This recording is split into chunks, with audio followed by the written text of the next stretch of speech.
성경 말씀 히브리서 10장 23절부터 25절에는 이와 같은 말씀이 있죠. 또 약속하신 이는 미쁘시니 우리가 믿는 도리의 소망을 움직이지 말고 굳게 잡아 서로 돌아보아 사랑과 선행을 격려하며 모이기를 피하는 어떤 사람들의 습관과 같이 하지 말고 오직 권하여 그날이 가까움을 볼수록 더욱 그리하자.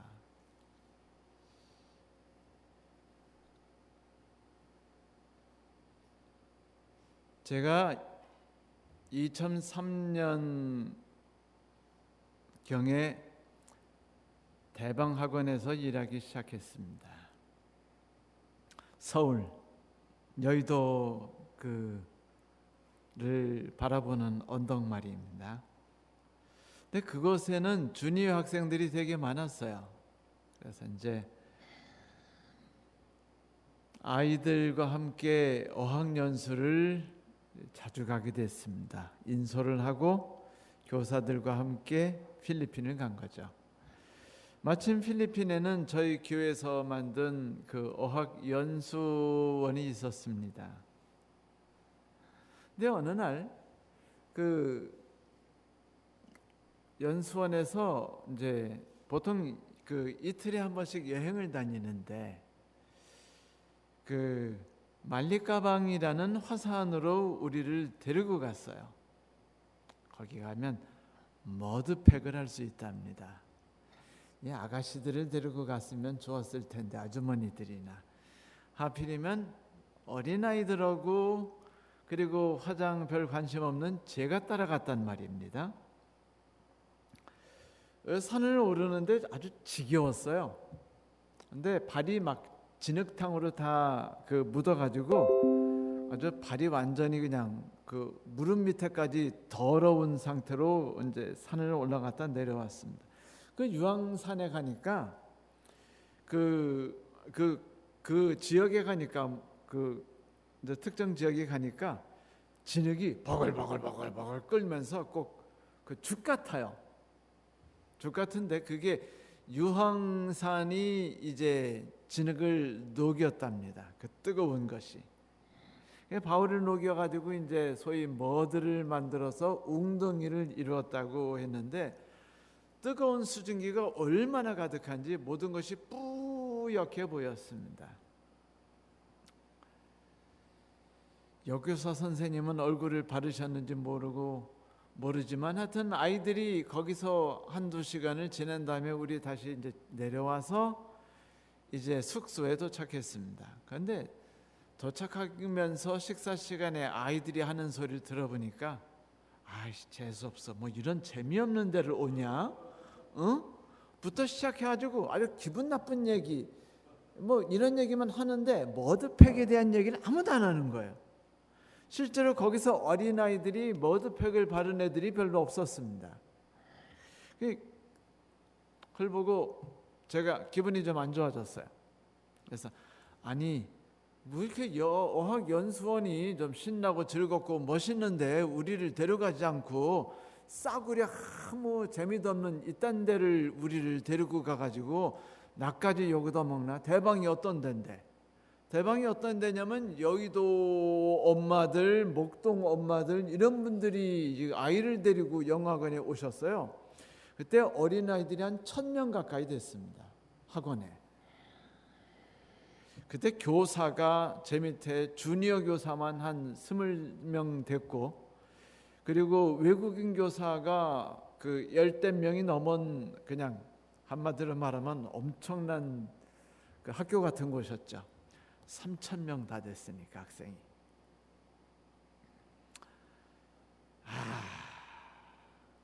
제가 정말로 연수원에 대해서 꿍얼꿍얼 욕 많이 했습니다. 뭐 이 속으로 이렇게 생각했어요. 그래 SDA가 하는 게 뭐 다 그따위구지 뭐 잘하는 거 하나라도 있나?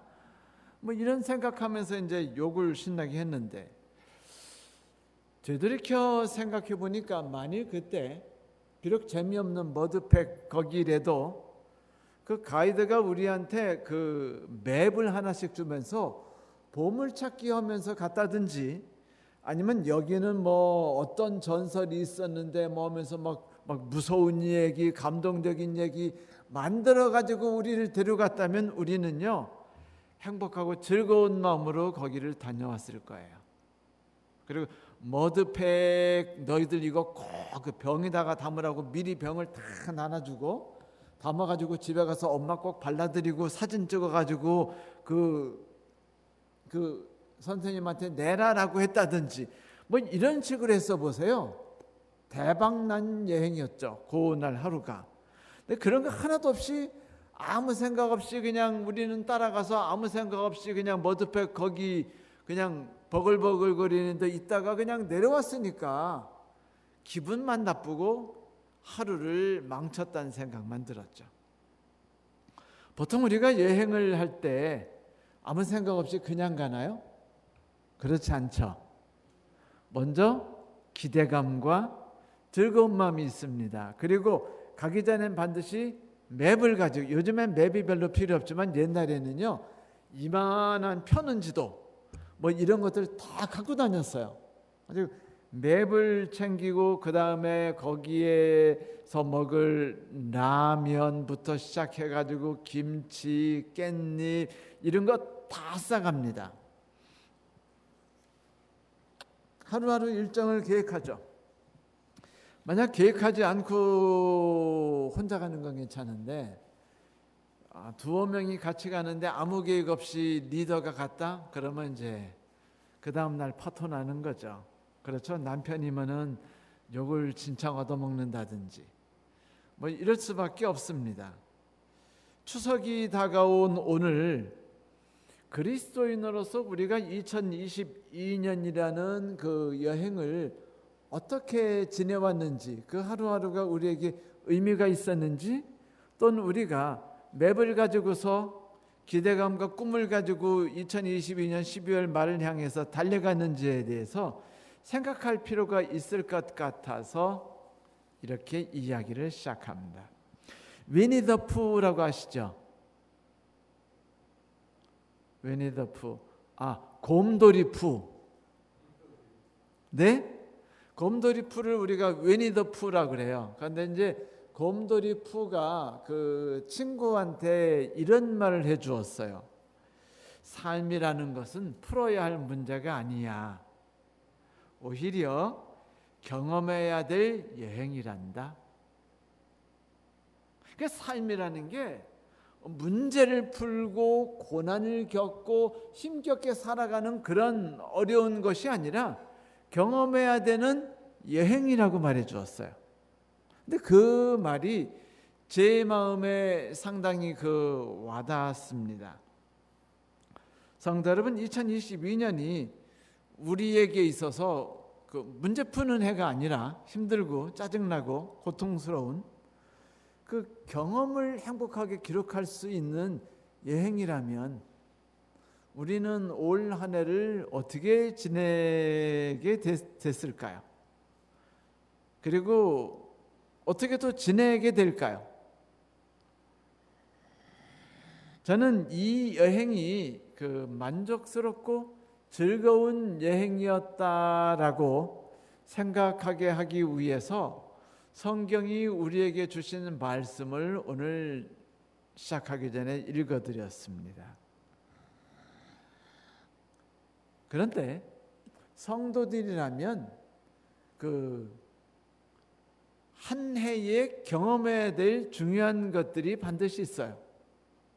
여행 같은 만족스럽고 즐겁고 행복하게 만들어주고 사진첩에 담고 싶은 그런 것들이 몇 가지가 있죠. 그 중에 하나가 성경을 읽음을 통해서 맛보는 재미라고 생각합니다. 사도행전 17장 11절에 보니까 베레아 사람들은 신사적이라 간절한 마음으로 말씀을 받고 이것이 그런가 하여 날마다 성경을 상고하니라 라고 말했죠. 여러분, 성경을 우리가 한 글자 더 붙이면 성경을 뭐라고 부르죠? 성경, 책. 결국 성경이 책이라는 소리죠. 월트 디즈니가 책에 대해서 아주 재미난 이야기를 해주었어요. 책 속에는 보물섬에 해적들이 그 약탈해서 모아놓은 모든 보물보다 더 많은 보물이 들어있다. 우리가 보물섬, 해적들이 어딘가 숨겨놨을 만한 보물섬을 왜 찾으려고 애쓰고 그런 것만 생각하면 가슴이 뛰죠? 보물 때문이죠. 그런데 디즈니는 이렇게 말한 거예요. 책은 거기에 있는 모든 보물을 다 더해도 책에 있는 보물을 따라가지 못할 정도로 많다, 보물이. 그런데 우리는 그 책 중의 책인 성경책을 하나님께로부터 받았죠. 이 성경에 대해서 성경 디모데후서는 이런 얘기를 했습니다. 성경은 모든 사람을 선한 일을 하기에 온전케 해주는데 대단한 책이다 라고 얘기했어요. 대단한 책이다. 다시 말하면 우리는 성경 공부를 통해서 많은 지식과 용기와 위로와 삶을 가치 있게 살아가는 것과 미래를 틀켜주는 것 모두를 얻게 된다는 것이죠. 성경 말씀을 공부한다고 말하는 것은 그만큼 성경 말씀이 우리에게 있어서 단순히 가볍고 쉬운 것만을 주는 것이 아니라는 것을 말해주는 것이죠. 옛날 미국 오클라호마의 폴트 실리라는 지역에 보면은 거기에 이제 훈련소가 있었어요. 국군 훈련소. 거기에서 훈련을 하는데 한 장교가 자기가 거기서 훈련 장교로 있었던 1958년부터 제가 태어나기 전에네요. 69년까지의 이야기를 해준 적이 있습니다. 1958년부터 1965년까지 수많은 군인들은 우리가 가르치는 훈련을 대충 건성건성 받았다. 왜냐하면 그거 받아봤자 그냥 대충 총을 써먹을 일도 없고, 그렇죠? 적군과 마주쳤을 때 어떻게 싸워야 되는 것도 필요 없어요. 왜냐하면 전쟁이라는 게 별로 없으니까. 그러니까 그냥 대충 받고 아무렇게나 받고 그냥 졸면서 받고 신경 안 쓰고 받고 딴 생각하면서 받은 거예요, 훈련을. 그런데 1965년부터 67년은 사병들의 태도가 완전히 바뀌었다. 그들은 사력을 다해서 훈련을 받았고 목숨을 다해서 하나라도 더 배우려고 했다. 왜 그랬을까요? 네? 월남전쟁이 터졌거든요.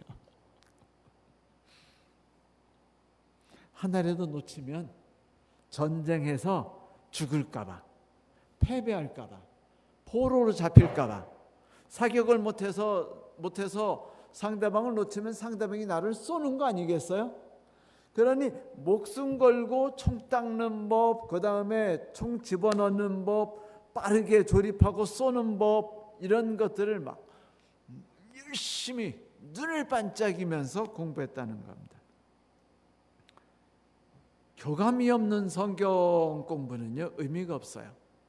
다시 말하면 내가 어떻게 하면 하나님을 알지 못하는 사람들과 관계를 가질까에 대해서 고민을 하지 않거나, 혹은 같은 성도들과 어떻게 하면 행복한 삶을 우리가 유지할 수 있을까에 대해서 생각하지 않거나, 나는 나의 신앙을 어떻게 하면 멋지게 만들어 볼 수 있을까 하는 희망과 꿈에 젖어 있지 않으면은요, 성경을 대하는 태도가 우리도 모르게 월남전 이외 때 그 훈련에 임했던 그 사병들과 똑같은 태도를 취하게 된다는 것입니다. 성경을 연구하는 게 별 도움이 안 된다는 거죠. 그냥 그러니까 읽다 보면 졸려서 수면제로 제일 쓰기 좋은 게 성경. 저도 우리 집 사람이 잠 안 온다면 가끔 이런 얘기를 해요. 그러면 성경 좀 봐. 이게 무슨 얘기냐면 수면제니까. 그런데 여러분, 목숨을 걸 만한 이유가 있다면 그렇게 수면제처럼 읽어질까요? 그것은 우리가 성경을 읽을 때 성경이 지금 오늘 내가 살아가는 삶에 크나큰 목숨을 걸 만한 그런 영향을 미치지 않는다고 생각하기 때문에 사실은 그런 거예요. 그러니까 영혼을 구하는 문제나 같은 성도들과 지내는 문제나 내가 하나님 안에서 얼마나 성장할 수 있을까에 대한 꿈과 고민을 갖지 않은 성도들이 당연히 성경을 통해서 유익을 얻을 수 없다는 것이죠. 성경은 그저 읽어서 무엇을 우리에게 주는 것이 아니기 때문입니다. 그것이 현실적인 삶 속에서 무언가 관련을 맺고 있을 때에서야 비로소 우리에게 살아있는 양식이 되게 돼 있어요. 우리는 다 이 세상에서 살아가면서 행복하길 원하죠. 그렇죠? 그래서 우리는 예배당에 참석하기를 좋아하고 구역반에 참석해야 되고 그리고 성경을 함께 열심히 읽습니다. 그런데 성경을 읽는 것에는 사력을 다할 필요가 있어요. 그저 목사님이 주시는 성경을 공부하다 보면 자기도 모르게 그 자생력이 떨어져요. 옛날 그 영국 어느 어촌에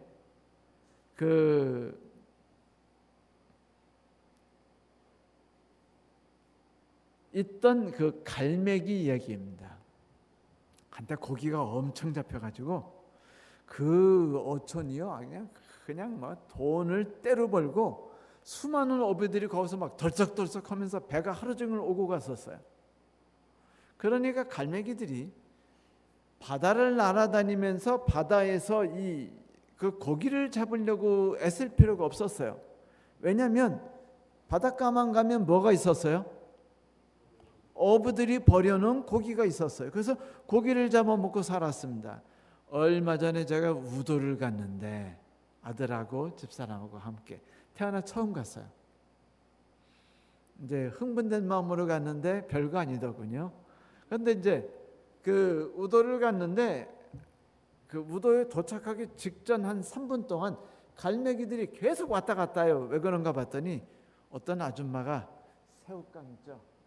새우도 아닌 걸 가지고 뿌려대는데 이 갈매기들이 이 가짜 새우를 먹어대느라고 막 허겁지겁 그걸 먹고 있었습니다.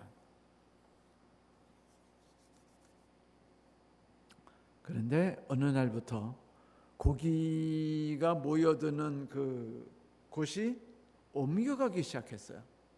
그래가지고 어민들이 한 명씩 한 명씩 떠나게 되었습니다. 결국은 그곳에 사람들이 별로 살아가지 않게 됐어요.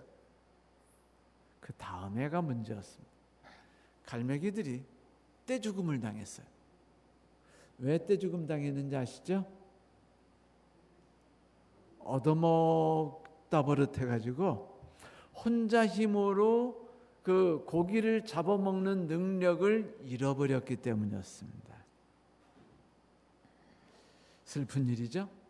네, 성경은 보물로 가득하고 우리의 삶을 생기가 넘치게 만들 수 있어요. 인생의 중요한 맵이기도 하죠. 하나님을 만나기도 해요. 그러나 그 모든 것들, 현실 속에서 우리에게 생생함을 주는 이것들을 우리가 목숨을 걸고 혼자 연구하고 깨달으려 애쓰며 현실 속에서 그것을 훈련하듯 해보지 않는다면 우리에게 별 도움을 주지 못한 채 우리에게 해를 끼치는 존재로 머물 수도 있다라는 것이죠. 약간 무서워지죠?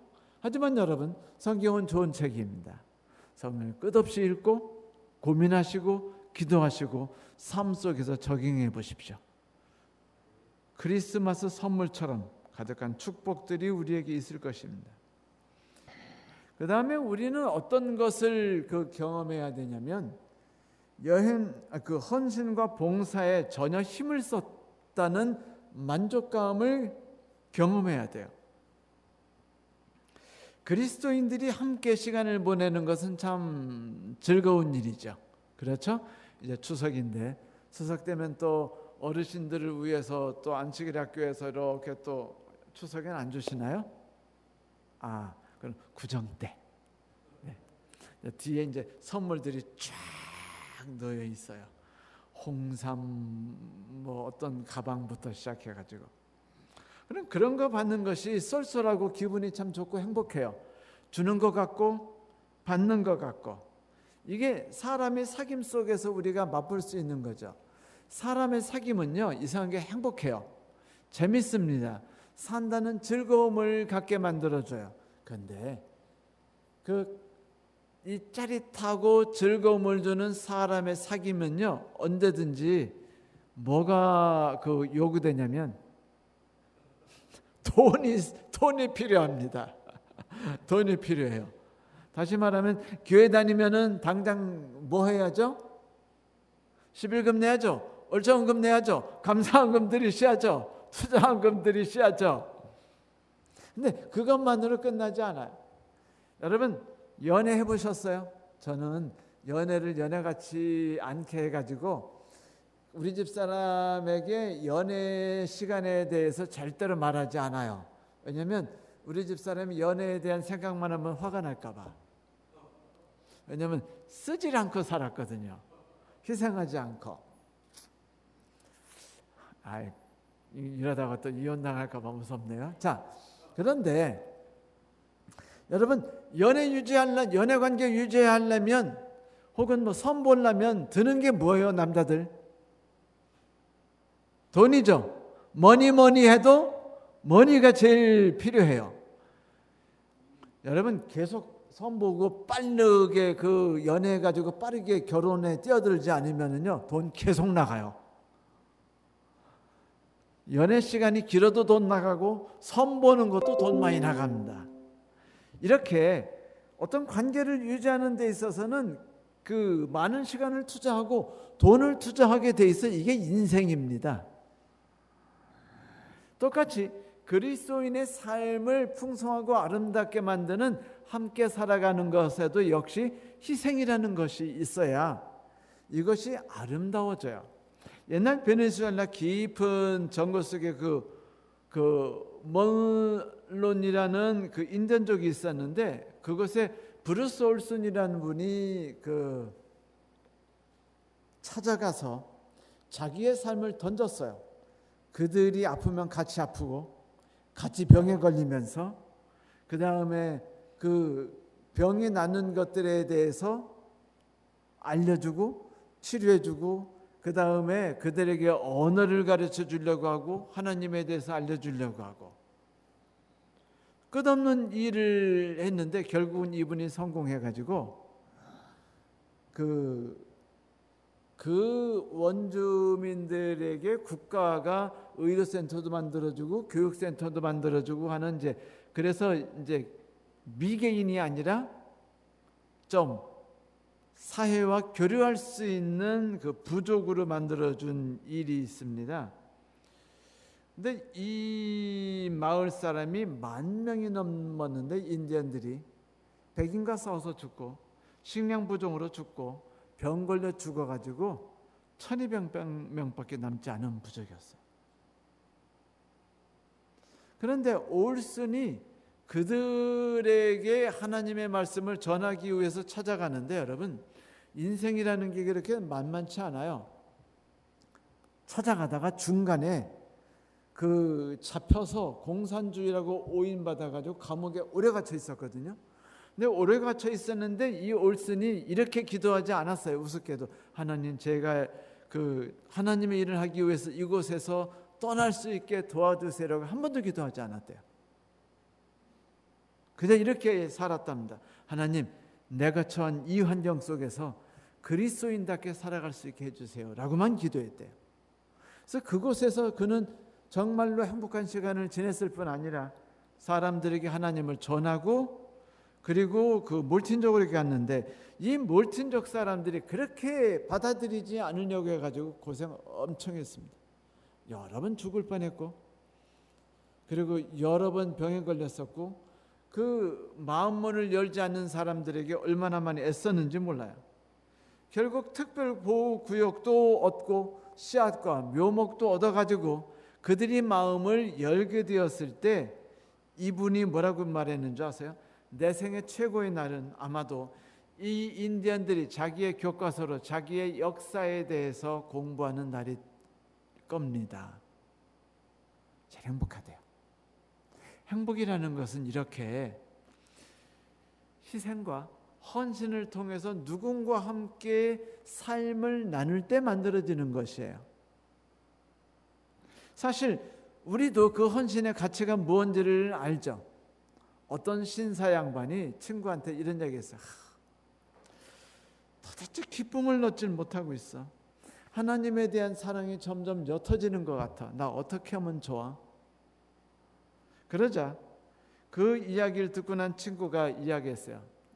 친구야, 나 이제 집에 가면 우리 그냥 그 귀여운 우리 이쁜 아기를 무릎 위에 얹어놓고 까르르 소리 들으면서 그 예쁜 눈동자 호수처럼, 소위 말하는 말이 호수 같지 아무리 데려봐도 호수 같다는 느낌은 안 들어요. 그런데 뭐 호수 같대요.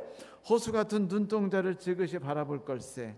그리고 그 애가 말해주는 매력적인 음성에 귀를 기울이겠지. 매력적이긴 뭘 매력적이에요. 웅얼거리고 우는 것밖에 없어요. 아무리 일에 지쳐 힘이 몸이 피곤해도 어린 천사가 내 곁에 있다는 그 생각 하나면 내 마음이 편안하단데. 왜냐하면 우리 아기를 표현할 수 없이 사랑하기 때문이야. 정집사님도 그렇겠죠? 그런데 그 다음에 이야기한 게 이거예요. 그런데 그 아이가 나를 사랑할 거라고 생각하나? 아마도 거의 사랑하지 않을걸. 내가 가슴이 아파서 고통스러울 때에도 그 꼬마 아가씨는 그냥 잠만 쿨쿨 잘 거야. 내가 아파서 신음할 때도 저 혼자 즐겁게 뛰어놀고 웃을 거야.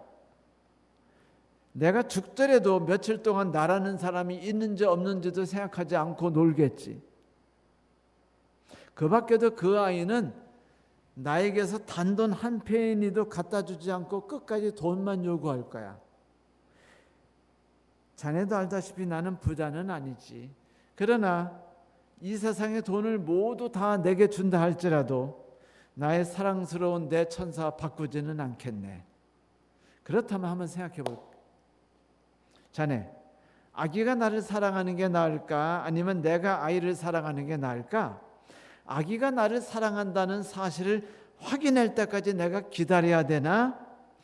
혹은 아이가 내게 사랑을 베풀어 줄 때까지 내가 값어치를 뭔가 대응하는 만큼 받을 때까지 내가 사랑해 주는 것을 기다려야 되나? 라고 친구한테 물었어요.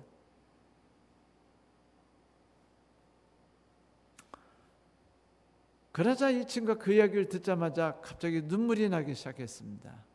친구한테 고마워했죠. 그래, 나는 이제까지 내가 하나님을 사랑해야 되는 것에 대해서 이야기했지, 생각했지, 고민했고 씨름했지, 하나님께서 나를 얼마나 사랑하셨는지에 대해서는 내가 생각해 본 적이 없네. 고마워. 이제 하나님을 내가 알겠고 이제 나도 하나님을 사랑할 수 있을 것 같으네 라고 대답했다고 합니다. 그래요. 하나님의 희생과 그분의 헌신은 사랑이라는 것을 통해서 꽃을 피우고 열매를 맺었죠. 그런데 그것 때문에 하나님은요, 사랑하는 이를 만났어요. 사랑하는 성도들을 얻었고 사랑하는 동생들을 얻었으며 사랑하는 자녀들을 얻지 않았습니까? 사랑이 헌신이 아니었으면 그것들을 얻을 수 없었을 거예요. 그런데 우리가 하나님의 사랑을 만끽하기 위해서는 우리 역시 희생과 헌신하는 것을 나누는 걸 통해서 우리가 그것을 경험할 수 있다고 성경은 우리에게 얘기해 줘요. 이 교회라는 건물이 우리 열심 어린 안식일 학교 참석하고 신실이 드리는 11금과 월정 헌금 그리고 청년의 활동에 의해서 움직이는 게 교회죠. 헌신에 의해서 교회는 살아납니다.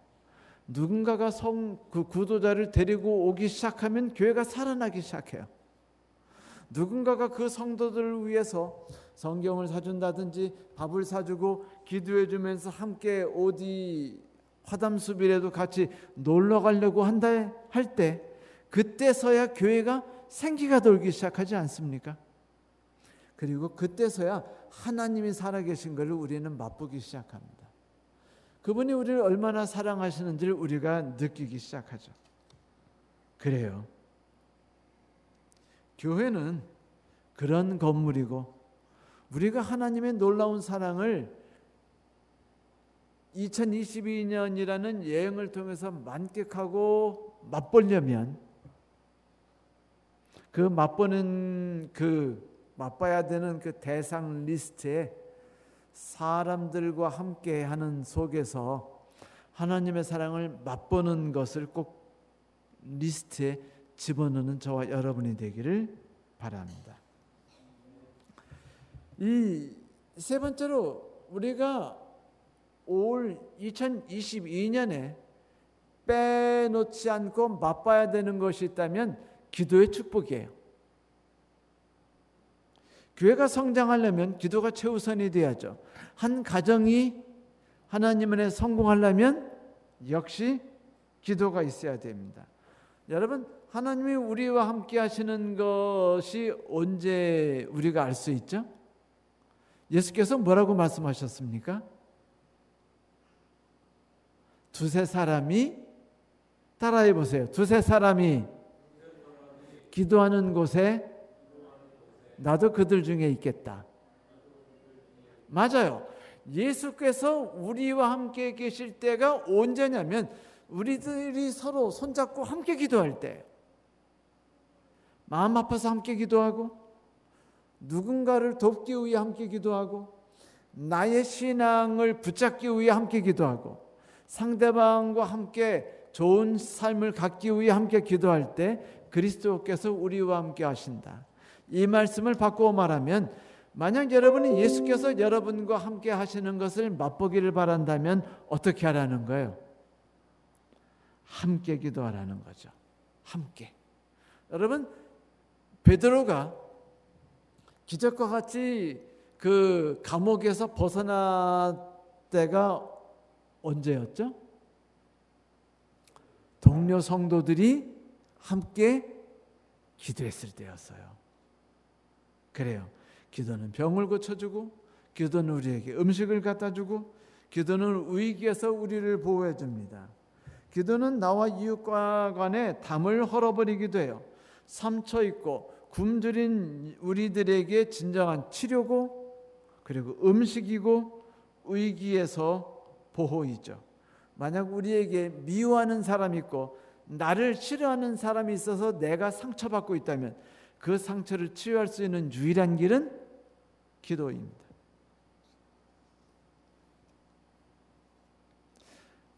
성도들이 그리스도를 맛보는 것만큼 대단한 것이 또 있겠어요?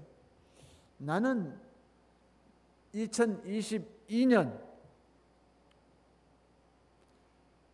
9월 12일 날 그리스도를 만났다 라고 나의 일기장에 적는다면 그것도 또 하나의 여행 일지가 아니겠습니까? 그렇죠? 오늘 내가 한 여행 속에 이런 멋진 것들이 있게 되길 바라는 거죠.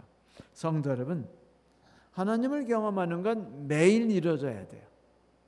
그것이 커다란 즐거움이든 소소한 즐거움이든 혹은 슬픔 가운데서 맛본 하나님이든 고통 속에서 맛본 하나님이든 매일매일 맛보는 것이죠. 식물들은요 매일매일 자라나요.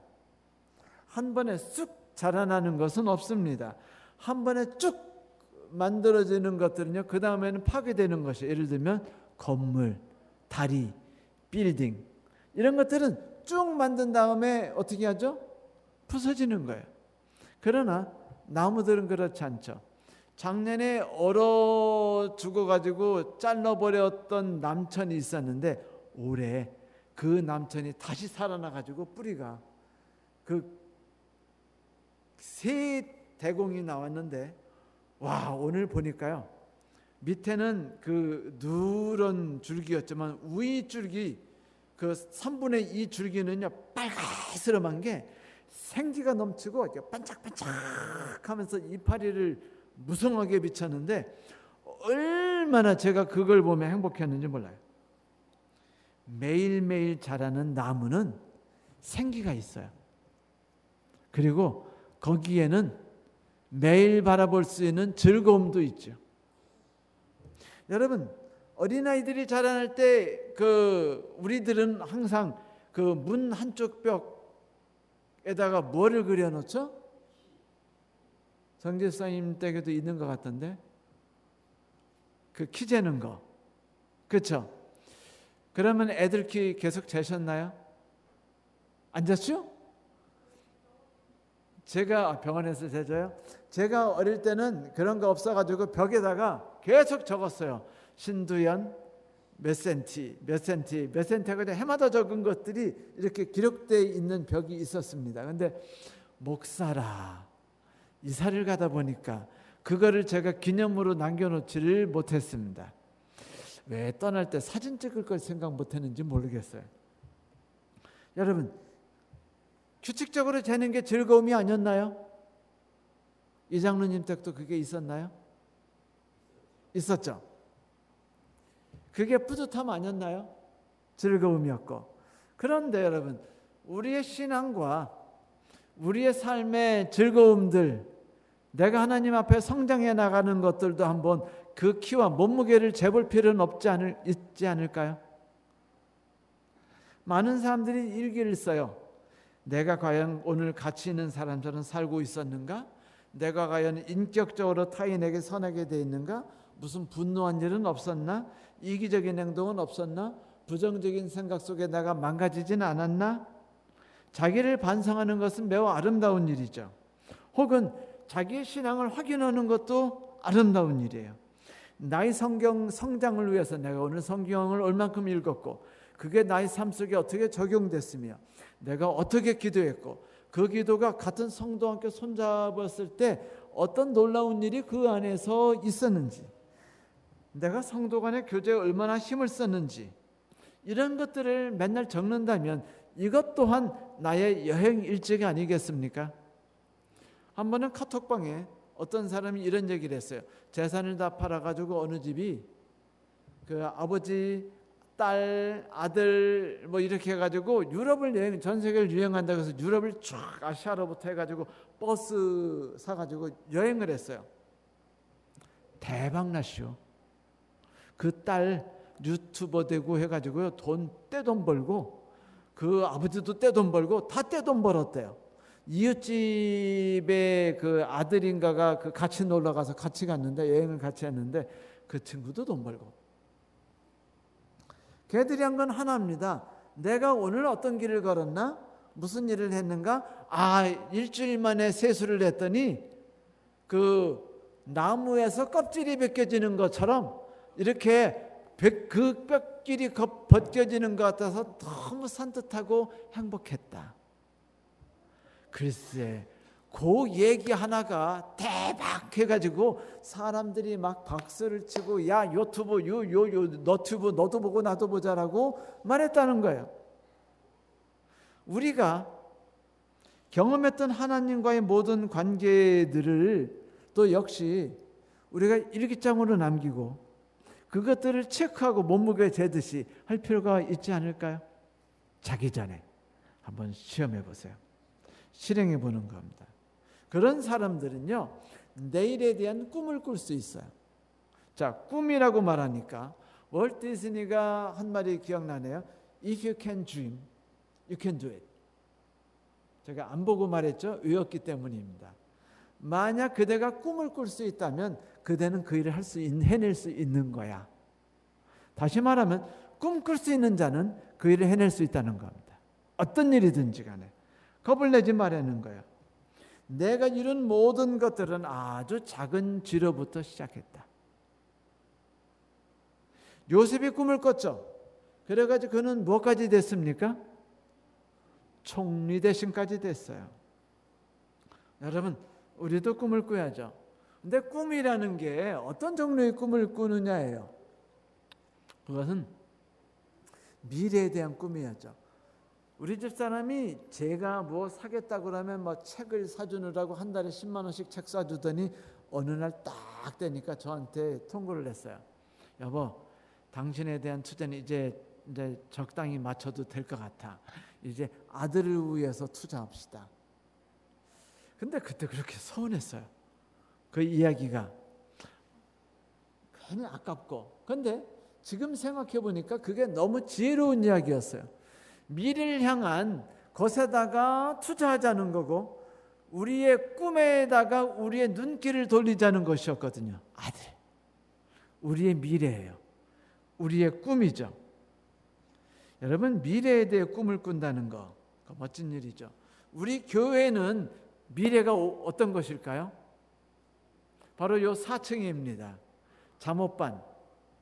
잠옷반에 아이들이 있고 그 어머니들이 거기 앉아서 유리창을 통해서 설교를 듣거나 또 거기서 또 모여서 과정 공부를 하고 2층이나 3층 또 다른 방에서 어린아이 자녀들에게 과정을 공부를 하는 걸 보면 우리들의 마음이 행복하죠.